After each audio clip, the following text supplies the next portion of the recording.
Muy buenas noches, queridos jóvenes. En esta noche, como ya se ha anunciado, vamos a tener un tema muy lindo porque la idea de este tema es conocer eh, lo que la Biblia puede hacer en tu vida, en la mía. Yo creo que esto es tan importante, entenderlo, vivirlo. La Biblia puede ser una tremenda bendición para nuestras vidas. Y yo voy a tratar de graficar, en pocas palabras, lo que la Biblia puede resultar para ti y qué puede hacer el estudio bíblico en tu vida. Permíteme compartir esta pantalla para que podamos entonces explicar un poquito este tema y luego quizás puedan ustedes discutir algo ahí en el grupo El link. Voy a compartir esta pantalla para que me puedan seguir.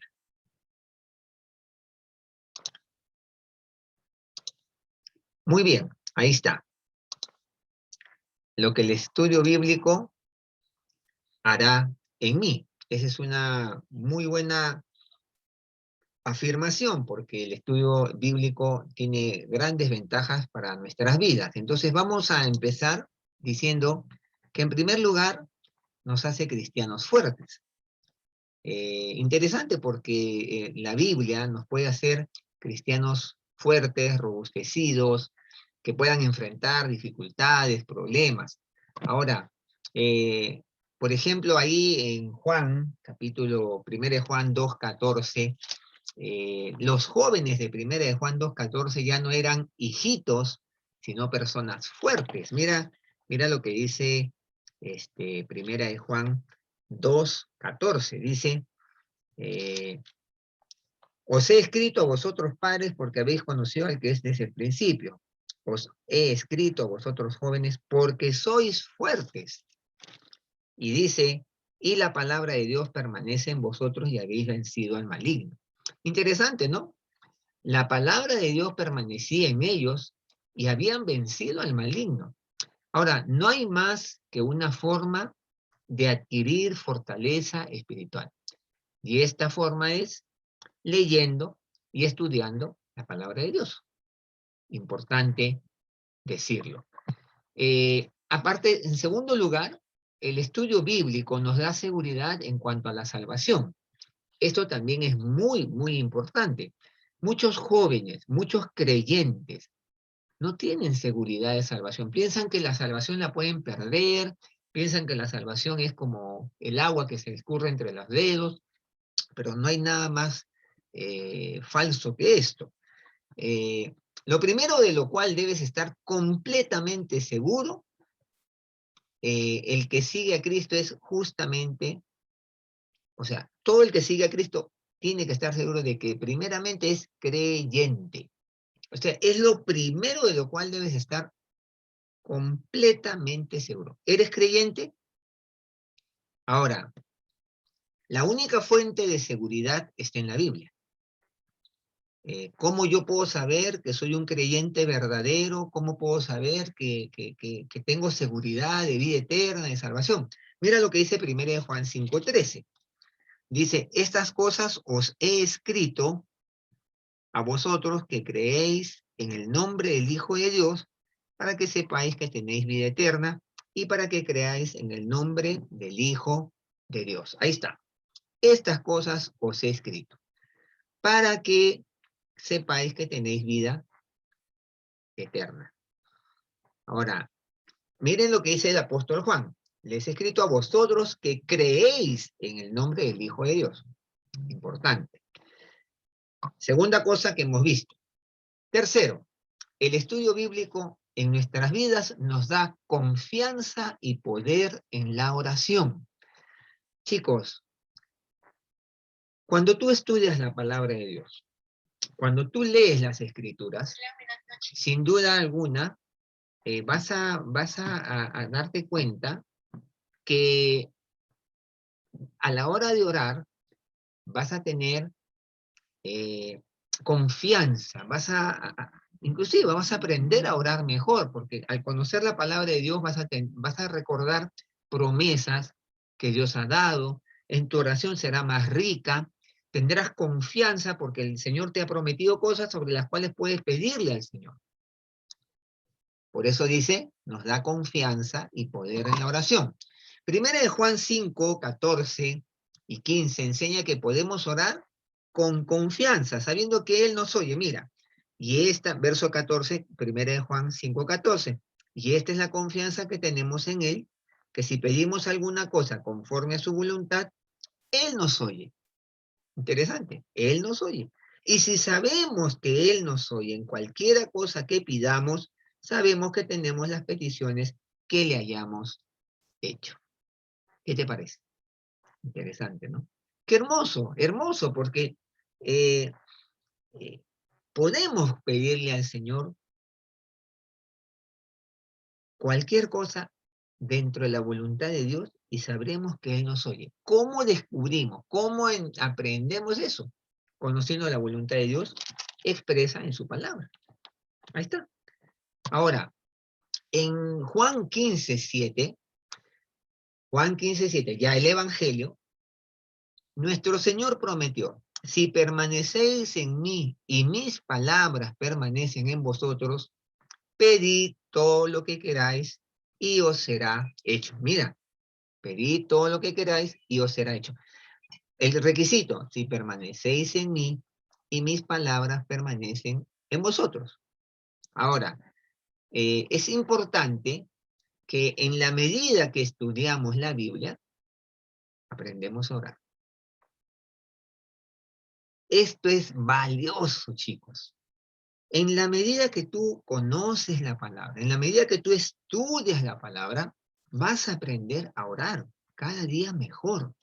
Porque ya no vas a orar de tus propias palabras, ya no vas a orar de lo que tú, de tu verso florido, con bonitas palabras. No, la palabra de Dios estará en tu corazón.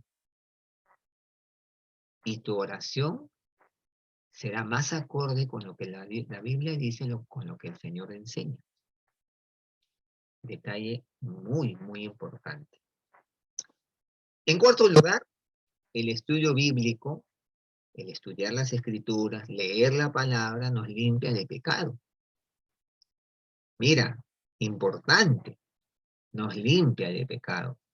Ahora, la palabra de Dios tiene un efecto purificador en el creyente. Claro que sí. Nuestro Señor oró diciendo, en Juan 17:17, dice, santifícalos en tu verdad, tu palabra es verdad. Santifícalos, límpialos, purifícalos en tu palabra. Perdón, en tu verdad. Y Jesús luego dice, tu palabra es verdad.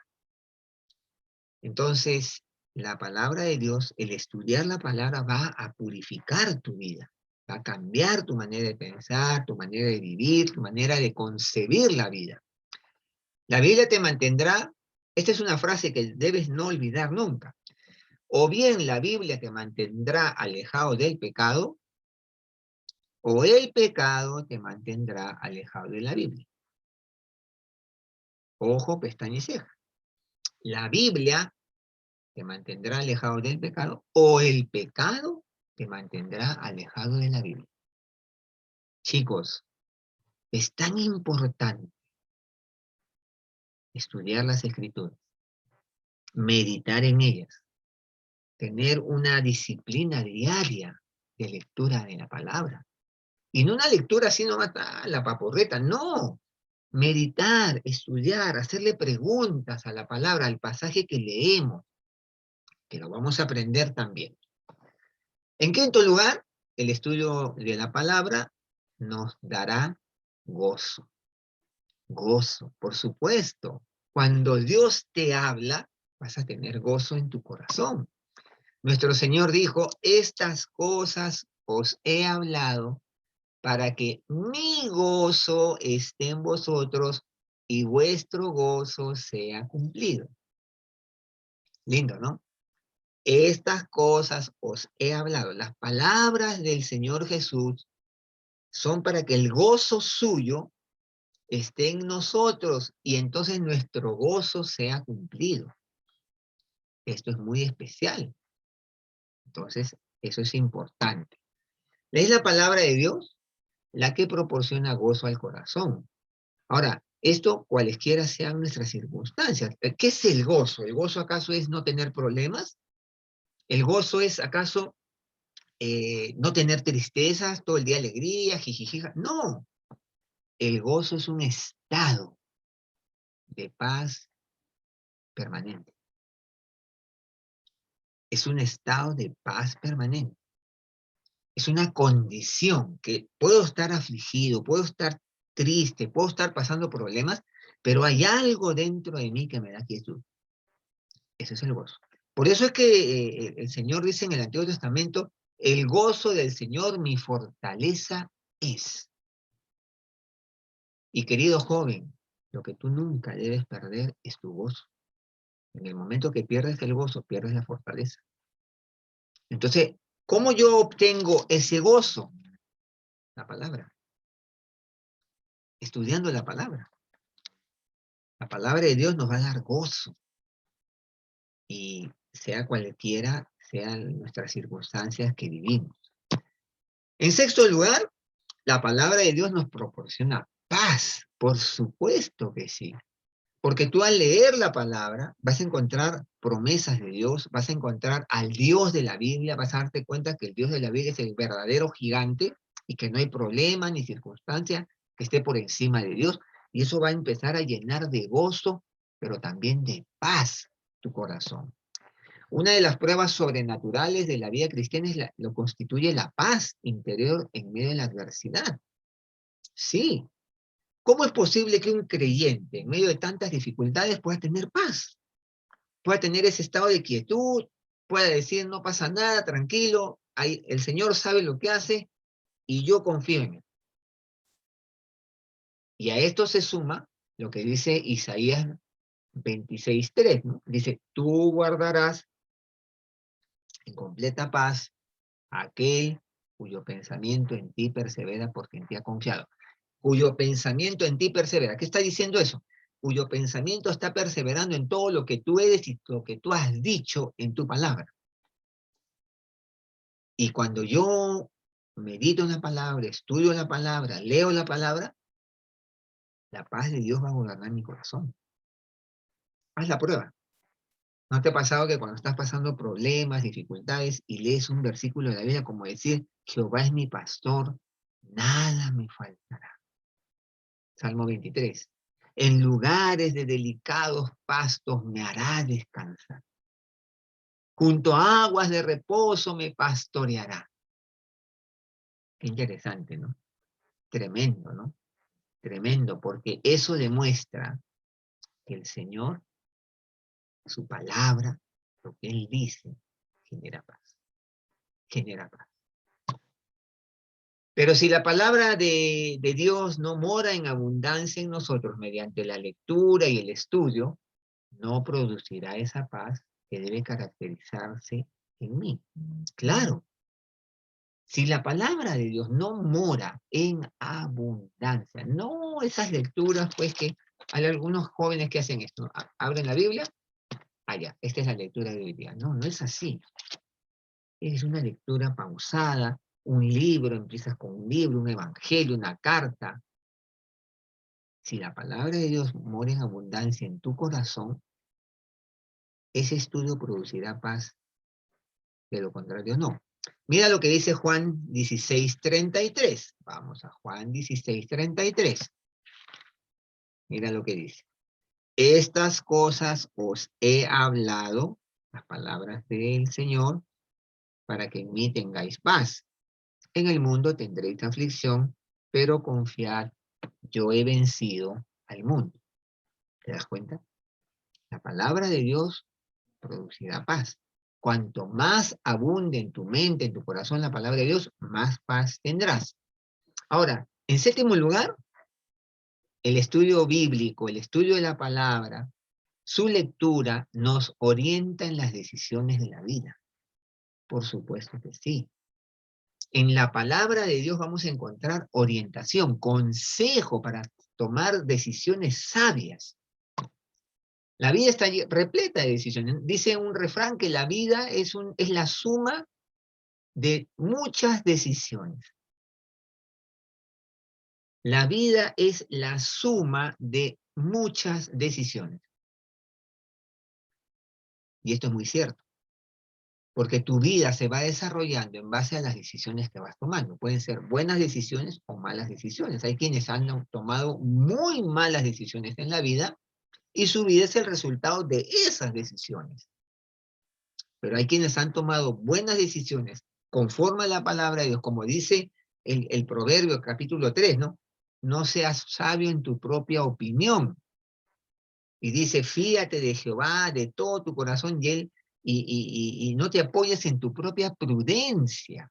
Claro, porque la vida está hecha de decisiones que hacemos todos los días. Y es lo que vamos cultivando y más tarde cosechamos. Ahora, si la vida está repleta de decisiones, qué importante es saber tomar buenas decisiones. La palabra de Dios nos orienta para ello. Ahora, para el cristiano que conoce perfectamente los principios establecidos por Dios, te pregunto, ¿conoces los principios establecidos por Dios? Antes de continuar. Bueno, esta declaración dice, para el cristiano que conoce perfectamente los principios establecidos por Dios, el problema de tomar decisiones se simplifica.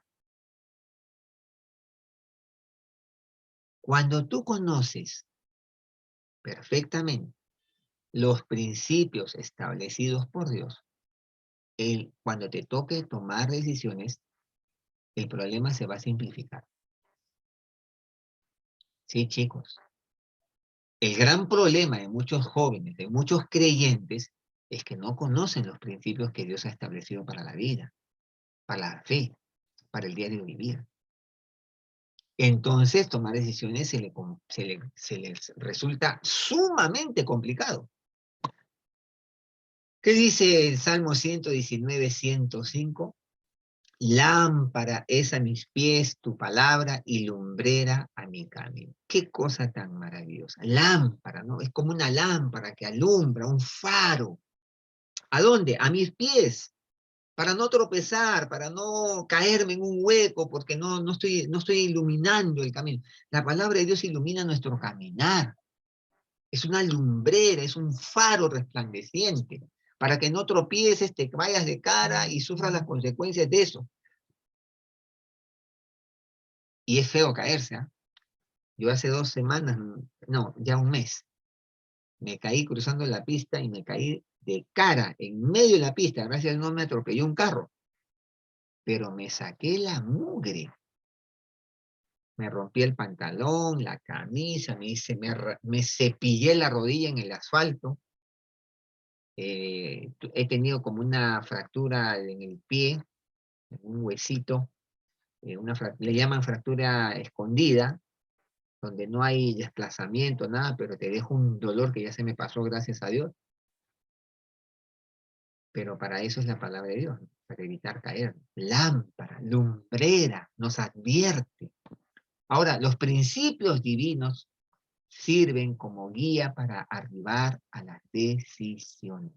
Si tú conoces los principios divinos, por ejemplo, el Sermón del Monte que hemos estudiado, son principios de vida, son valores, no los únicos, hay muchos más. Pero si tú conoces los principios que Dios ha establecido, te van a servir como guía para arribar a las decisiones que tú tanto deseas. Buenas decisiones. Importante. Octavo, el estudio bíblico. ¿Qué hará en ti? ¿Qué hará en cada uno? Nos capacita para dar expresión a nuestra fe. ¿Qué significa eso? La palabra de Dios, el estudio, la meditación, el leerla, nos va a dar esa capacitación para dar expresión a nuestra fe. O sea, nuestra fe debe expresarse, nuestra fe debe de darse a conocer. Y la única forma de que tu fe se dé a conocer a los que te rodean, a los que están en tu casa, en tu trabajo, en tu centro de estudios, es a través de la palabra de Dios. Cuando una persona estudia la palabra, lee la palabra, se nutre de la palabra, su vida va a reflejar justamente eso. Una vida influenciada por la palabra de Dios. y que será expresión de tu fe. Tú vas a poder saber, o los demás van a poder ver en ti, cuál es tu fe. ¿En qué crees? Porque la palabra te está dando esa capacitación que se va a dar a conocer de manera natural, va a expresar tu fe. La mayoría de las personas con quienes entramos en contacto a diario ignoran los conceptos bíblicos sobre la vida. Pero si tú estás nutrido en la palabra, estudias la palabra, tu fe se va a hacer evidente. Y va a ser tal que algunos van a preguntar por qué tú eres como eres. Ahora, muchas de esas personas tienen dudas e interrogantes y necesitan que alguien que conozca la Biblia los oriente. Por supuesto. El Antiguo Testamento dice que el pueblo perece por falta de conocimiento. Los creyentes tenemos que estudiar la palabra, nutrirnos de ella para poder dar respuesta a las grandes interrogantes y dudas e inquietudes de la gente. Alguien que conozca la palabra de verdad puede orientarlos. Y ese tienes que ser tú. Dios nos desafía. 1 Pedro 3:15 dice, si no santificad a Dios el Señor en vuestros corazones y estad siempre preparados para presentar defensa con mansedumbre y reverencia ante todo aquel que demanda razón de la esperanza que hay en vosotros. Claro, tenemos que ser santificados por el Señor y estar siempre preparados para presentar defensa con mansedumbre. No tengas que presentar defensa peleándote, no, con mansedumbre. Para poder presentar defensa con mansedumbre tienes que tener conocimiento de la palabra, para que no se te mueva el piso. Mansedumbre y reverencia ante todo aquel que demande razón de la esperanza que hay en tu vida. Tú tienes una esperanza, tú eres un creyente. ¿Cómo le expresas a la gente la razón de tu esperanza? ¿Tienes algo que decir? 9. El estudio de la palabra nos garantiza éxito. Nos garantiza el éxito en la vida. ¡Qué maravilla! Todo el mundo quiere tener éxito, ¿no es cierto? Tú también, me imagino. Nadie lee libros sobre cómo fracasar. Tú miras las librerías, ¿no? La clave del éxito, el gurú del éxito, qué sé yo, 10 pasos para tener una vida exitosa. Claro, todo el mundo lee libros no para fracasar, sino para tener éxito. Bueno, Josué 1:8 nos dice un principio tremendo. Nunca se apartará este libro de la ley, sino que de día y de noche meditarás en él para que guardes y hagas conforme a todo lo que en él está escrito. Porque entonces, ojo, harás prosperar tu camino y todo te saldrá bien. ¿Escuchaste? Siempre escuchamos, todo me saldrá bien, sí, pero no pensamos en lo previo. Nunca se apartará este libro de la ley, sino que de día y de noche meditarás en él para que guardes, obedezcas y hagas conforme a todo lo que está escrito, porque si eso haces, entonces harás prosperar tu camino y todo te saldrá bien. ¡Qué maravilla! Eso es una promesa, pero es una promesa condicionada, que no sea parte de tu vida, la Biblia, sino que de día y de noche medites en ella, la estudies y la obedezcas y hagas todo conforme a lo que está escrito ahí y vas a ver que vas a tener una vida exitosa. Todo lo que hagas te va a salir bien. Y lo que hagas fuera de ese marco, ten la seguridad que te va a salir mal. Que Dios bendiga tu vida. La meditación diaria sobre la palabra de Dios produce el éxito que todos buscan. Así fue el caso de Josué. Todos buscan éxito. Yo también lo busco. Pero hay una clave. La palabra de Dios, la meditación, el estudio de la palabra. Cuanto más conozcas la palabra, tu vida va a ser más enriquecida. Conclusión. Un brillante neurocirujano en Atlanta, Estados Unidos, afirma que la parte más importante de mi día lo constituyen los primeros 30 minutos a partir del momento en que despierto. Por ello dedico 20 minutos a leer y estudiar la palabra de Dios, y esta práctica enriquece el resto de mi día y lo recomiendo a todo seguidor de Jesucristo. Mira, lo dice un neurocirujano brillante, que la parte más importante de su día son los primeros 30 minutos que él dedica tiempo delante de Dios. 20 minutos al estudio y meditación de la palabra y 10 a la oración. Esta práctica, dice, enriquece mi día y lo recomiendo a todo seguidor de Jesucristo. Tremendo, ¿no? No lo dice un ignorante, lo dice un hombre leído y dice un brillante neurocirujano. Que Dios te bendiga. Que el Señor bendiga tu vida y use este desafío para pensar en lo importante que es estudiar la Biblia. Mira, nosotros tenemos la Biblia en nuestras manos, lugares donde no lo hay. Y quiera Dios que esta palabra suya pueda ser justamente lo que Él tenga para ti y para mí. Gracias al Señor. Que el Señor nos bendiga. Y no te olvides, la palabra de Dios es maravillosa. Y la otra semana vamos a hablar de otra cosita relacionada. ¿Cómo hacerlo? Porque uno puede decir, ¿y ahora cómo le hago para estudiar la Biblia? ¿Cómo aprendo? Bueno, lo vamos a aprender juntos. Que el Señor te bendiga. Gracias.